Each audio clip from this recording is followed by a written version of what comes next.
श्री कृष्ण भगवान की जय। सदा भवानी दाहिने सम्मुख रहो गणेश, राम सम्मुख रहो गणेश। पांच देव रक्षा करो, ब्रह्मा विष्णु महेश सियापति राम। जय जय राम, मेरो मन बसियो सीताराम।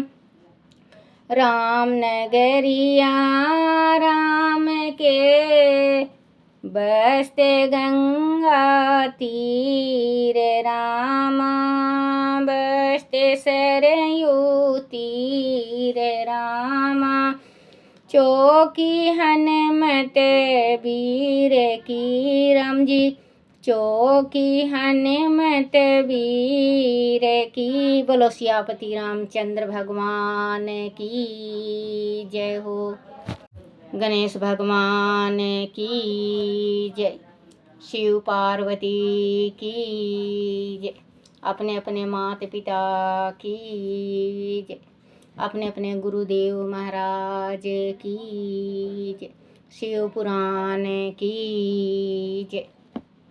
शिव पुराण में आदि कहे शिव तो परिपूर्ण है, नि सपू है कि उनकी पूजा कैसे हो सकती है। तो इसका उत्तर यह है कि भगवान शिव के उपदेश से उनकी प्रसन्नता के लिए किया हुआ सत्य कर्म उनके कृपा प्रसाद को प्राप्त करने वाला होता है। शिवलिंग में, शिव की प्रतिमा में तथा शिव भक्त जनों में शिव की भावना करके उनकी प्रसन्नता के लिए पूजा करनी चाहिए। वह पूजन शरीर से, मन से, वाणी से और धन से भी किया जा सकता है। उसी पूजा से महेश्वर शिव को प्रकृति से परे हैं।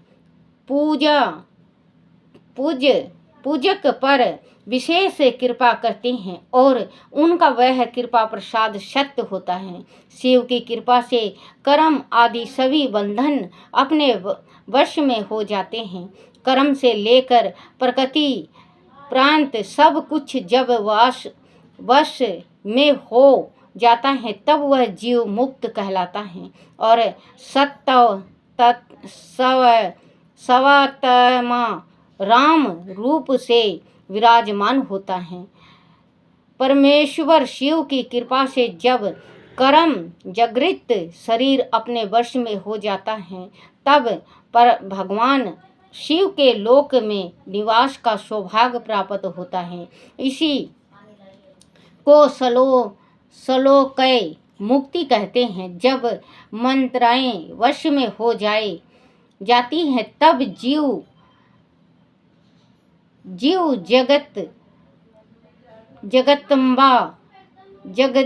जगदम्बा सहित शिव का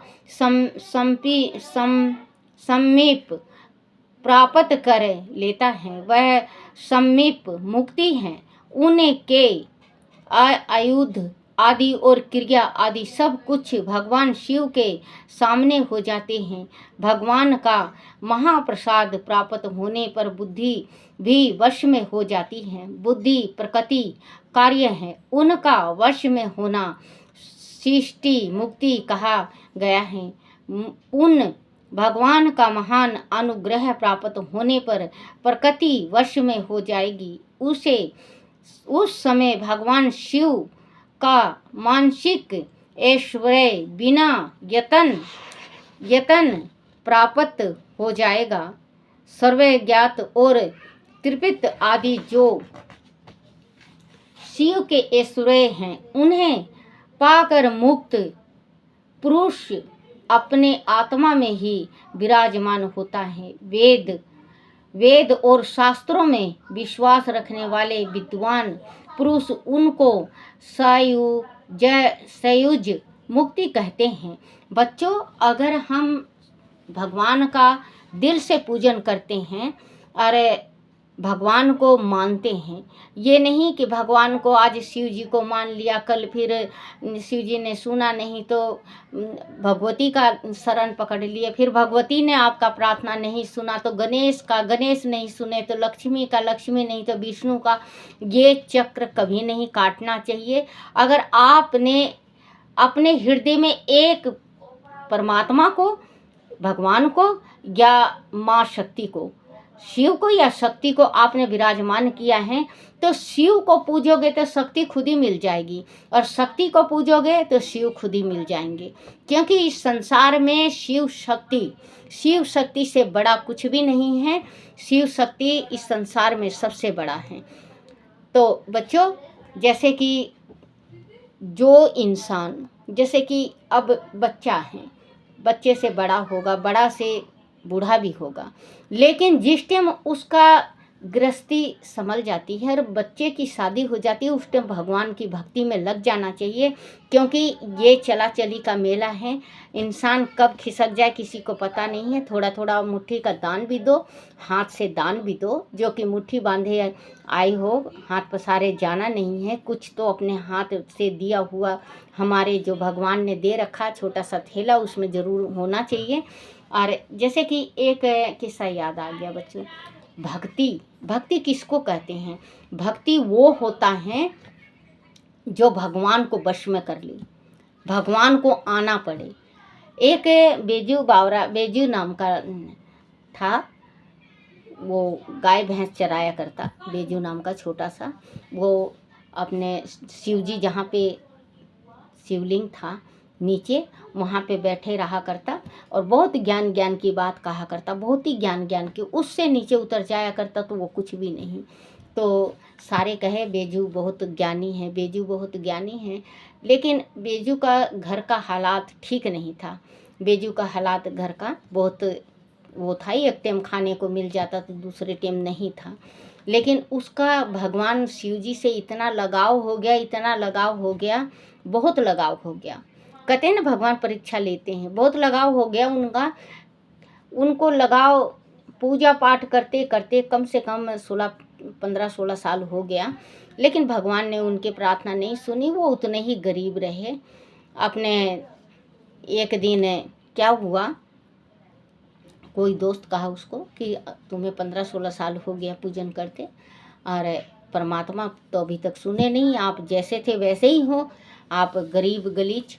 तो वो कहने लगा, बोले कोई बात नहीं, परमात्मा सुन लेगा। मन को डिगाया नहीं, लेकिन उसके आत्मा में क्रोध हो गया। कहते हैं ना कि बच्चों, अगर बुराई आप सुनोगे ना तो आप अमल नहीं करोगे तो उसका प्रभाव थोड़ा सा ज़रूर हमारे शरीर में पड़ता है। अगर कोई भी बुराई करता है तो उसका प्रभाव हमारे शरीर में थोड़ा सा ही सही लेकिन पड़ता है।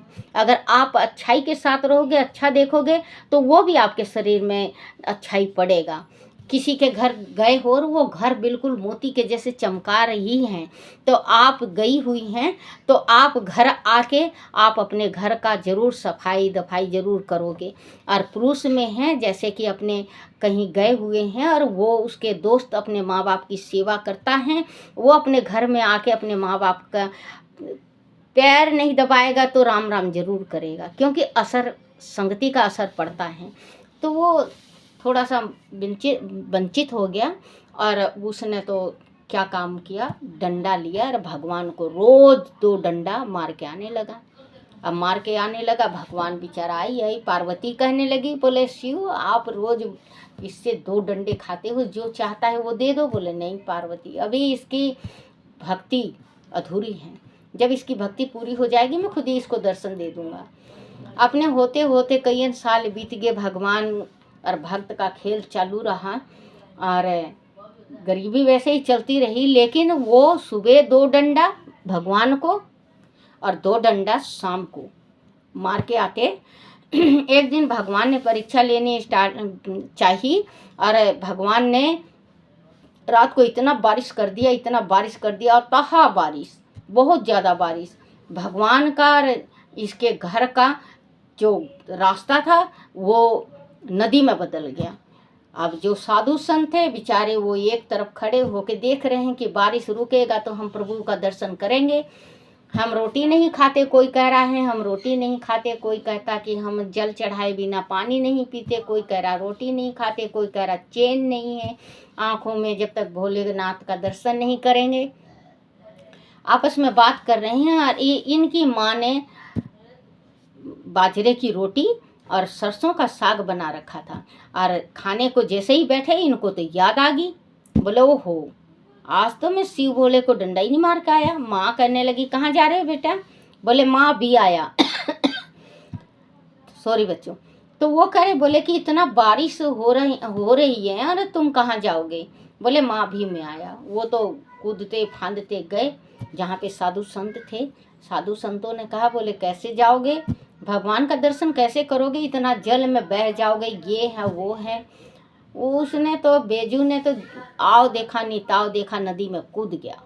नदी में कूद गया और कूद काद के अपने गया शिव भोले के मंदिर में, माथा टेका और 2 डंडा खींच के भगवान शंकर तुरंत ओघड़दानी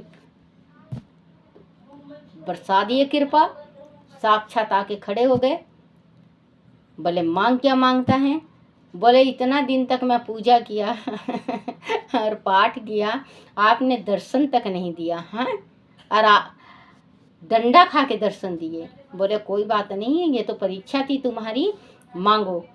बोले मैं क्या मांगूं, मेरी माँ सुखी रहे, और आप एक वरदान अगर मुझे देना चाहते हो तो आप आगे बेजू पीछे नाथ। तो बच्चों छत्तीसगढ़ में है, आगे बेजू का पूजा होता है, पीछे नाथ का होता है। तो देखो, उन्होंने धन नहीं मांगा, दौलत नहीं मांगा, कुछ भी नहीं मांगा, नहीं मांगा ना बच्चों। उसने बस यही मांगा कि मैं आपसे अलग नहीं रहना चाहता, मैं आपके साथ रहूँगा, और आगे बेजू पीछे नाथ।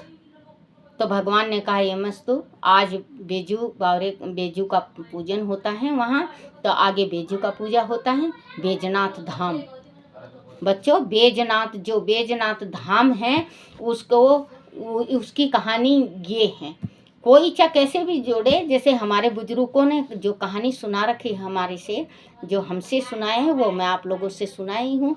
अच्छा लगे तो बच्चों लाइक और सब्सक्राइब जरूर करना और फॉलो भी करना। तो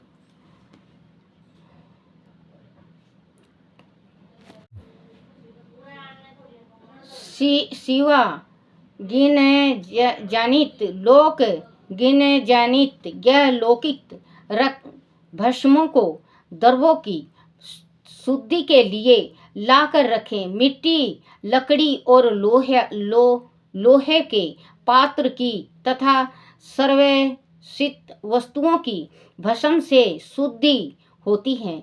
कुत्ते आदि दूषित हुए पात्रों की विशेष की शुद्धियाँ के लिए यथा योग सजल अथवा निर्जल भस्म का उपयोग करना चाहिए।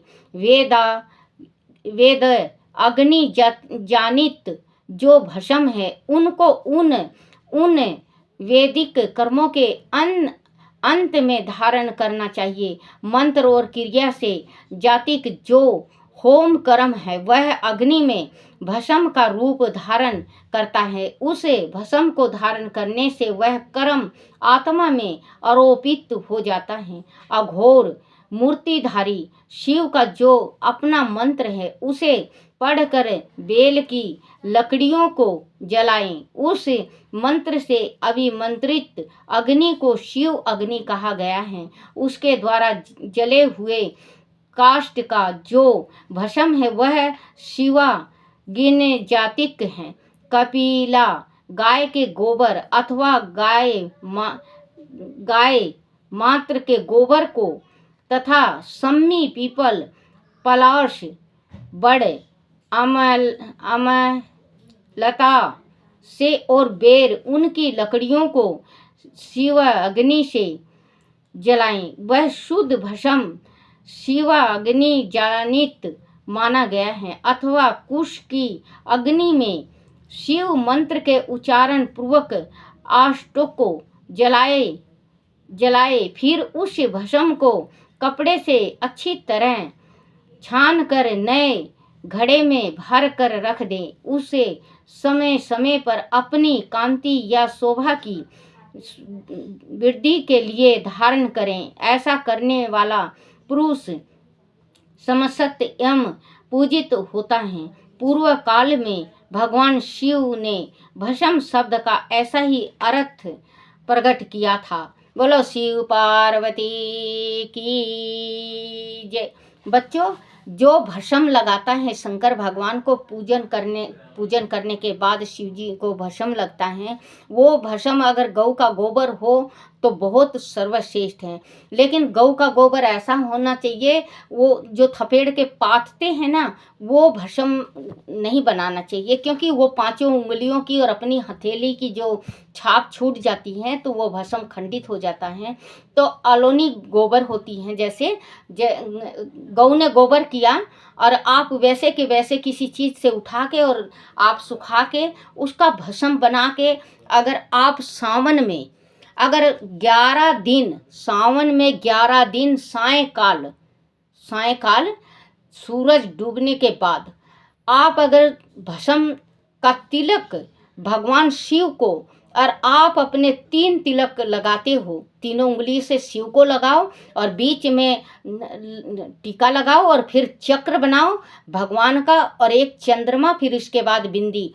ये आप करके देखो बच्चों, सावन आने वाला है और अभी आप अगर गोबर, किसी गौ का गोबर, वैसे अलोनी गोबर सुखाते हो और भस्म बना के और रखते हो, भस्म बना के आप जिस टाइम उसको ले जाओ, थोड़ा सा इत्र डाल दो, उस भस्म में इत्र डाल दो और भगवान को 11 दिन, 21 दिन, 41 दिन या 31 दिन आप लगातार पूरा सावन चढ़ाते हो, शिव जी को लगाते हो या नहलाते हो, भस्म से नहलाते हो, तो आपकी मनोकामना जरूर पूर्ण होगी। आप ये करके देखना, क्योंकि इसमें थोड़ा सा मेहनत है, लेकिन जो कहते हैं मेहनत जो करता है उसको फल भी बहुत जल्दी मिलता है। आप चाहे किसी चीज़ के वास्ते, अगर जिसको कोढ़ का रोग हो गया है, कोढ़ी हो गया है, जो जिसके शरीर में कोढ़ है, तो उसको क्या करना है, जल ले जाए, कच्ची लस्सी बना के थोड़ा सा जल ले लाए और भस्म जो लगा के शिव जी को भस्म चढ़ा रखा, उस भस्म को ला के और गाय के घी में उस भस्म को लगा के और अपने उस जहाँ पे जख्म है, कोढ़ काढ़ लगा हुआ है, वो अगर लगाता है और जल से धोता है तो उसका कोढ़ दूर हो जाएगा। क्योंकि शंकर भगवान ही ये श्रापित होता है, जो शंकर भगवान का जब हम, अब हमारा मानव जन्म है और हम शंकर भगवान का प्रसाद ग्रहण कर लेते हैं। शंकर भगवान का प्रसाद कभी ग्रहण नहीं करना चाहिए। आगे शिव पुराण में लिखा होगा, मैं जरूर पढ़ के सुनाऊंगी, क्योंकि शंकर भगवान के जो प्रसाद सट जाता है और जो उनके ऊपर चढ़ जाता है उसको खाना नहीं चाहिए। उसको सिर्फ जोगी, जो जोगी है, जोगड़ा, जिसको जोगड़ा भी कहते हैं, जाति का जोगी भी है, तो वो खा सकता है। भगवान ने उसको बता रखा कि वो खाए, ब्राह्मण भी नहीं खा सकता और भी 3600 जात में कोई नहीं खा सकता, क्योंकि प्रसाद चढ़ा हुआ शंकर भगवान का खाने से अभी नहीं, अभी दलिदर होगा, अगले जन्म में कोढ़ी होगा। तो शंकर भगवान का प्रसाद नहीं चढ़ा हुआ खाना चाहिए। अगर आप ये कहोगे कि दादी शंकर भगवान के ऊपर चढ़ाने के बाद प्रसाद क्यों नहीं ग्रहण करना चाहिए, तो बच्चों इस वजह से ग्रहण नहीं करना चाहिए, ये शंकर भगवान हैं भूतनाथ। शंकर भगवान हमारे भूतनाथ हैं। इनके साथ भूत, प्रेत, पिशाच, डंकनी, शंकनी बहुत हैं। जिस टाइम शंकर भगवान के ऊपर चढ़ता है तो शंकर भगवान तो सिर्फ भांग, धतूरा और यही खाते हैं, बेलपत्र, ये तो खाते नहीं जो हम चढ़ाते हैं। केला हुआ, सेब हुआ, जैसे 16 सोमवार का व्रत रखते हैं, चूरमा हुआ, तो वो शंकर भगवान नहीं खाते। तो इनके जो गण है भूत, पिशाच, डंकनी, शंकनी, वो उसके अंदर घुस जाते हैं, वो खाते हैं। अगर हम उसको फिर खाते हैं तो हम दलिदर हो जाते हैं, और अब की दलिदर, और अगले जन्म जैसे हमारा अगला जन्म होगा तो हम कोढ़ या कुष्ठ हमारे शरीर में ऑटोमेटिक किसी किसी बच्चों ये ध्यान से कभी आजमाना और देखना कि किसी किसी का बच्चा जन्म से ही कोढ़ी और कुष्ठी होता है। तो वही पाप उगड़ता है जो ब्राह्मण होके शंकर भगवान का चढ़ाया खाता है या उसका पैसा चढ़ाया हुआ खाता है, तो इसका कोढ़ का बीमारी होता है। तो आप भगवान शंकर को अगर प्रसाद चढ़ाते हो तो शंकर भगवान को जितना चढ़ा सकते हो उतना चढ़ाओ, और थोड़ा सा प्रसाद अपने घर के वास्ते या बांटने के वास्ते आप अलग से रखो, क्योंकि ये रखोगे और आप करोगे तो आपको दोष नहीं लगेगा। बोलो शिव पार्वती की जय। ओम नमः शिवाय, ओम नमः शिवाय, ओम नमः शिवाय बाबा, ओम नमः शिवाय, ओम नमः शिवाय भोले, ओम नमः शिवाय, ओम नमः शिवाय शंकर, ओम नमः शिवाय नमो, शिवाय नमो, शिवाय नमो, शिवाय नमो। ओम